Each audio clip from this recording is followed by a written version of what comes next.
So my name is Andrew Biney. I am a husband, father of 8 kids. I belong to St. Pius here, been a parishioner for 6 years, and I work out in Chilton, Wisconsin as a family medicine physician. Developing a prayer life has been impacting my entire life. I wouldn't say that there's a corner of my life that isn't impacted by making God my first and foremost priority in my day, both with going to Mass and with making sure I have time for mental prayer.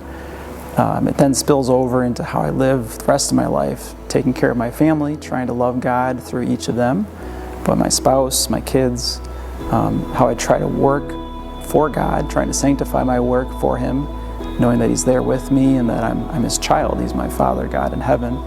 One of the things in my practice as a doctor that I found very, very both life-giving and exhilarating, I guess, in a sense, is being able to share my prayer life with my patients, some of them.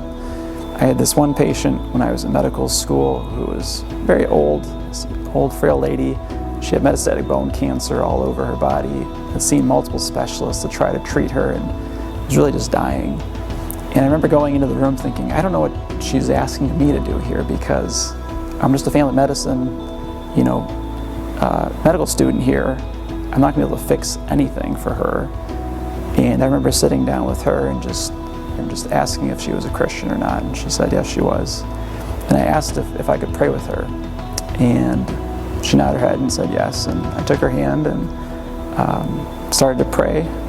And when we finished praying, I remember she had just tears coming down her eyes, and she said, in all my life of being Christian, not once as a doctor ever asked to pray with me before. Thank you so much. And I just remember that moment of how beautiful it is to be able to pray with someone and pray for someone, and to be able to offer them that prayer, even when there's nothing else that can be done, physically, medically, emotionally for someone. You can still spiritually walk with them and in a sense, almost bring God's grace in there. God gives us that gift to bring His grace to other people by our words and trusting in Him. And that's just one example of many different patients I've gotten that chance to walk with and pray with in my day-to-day life as a doctor.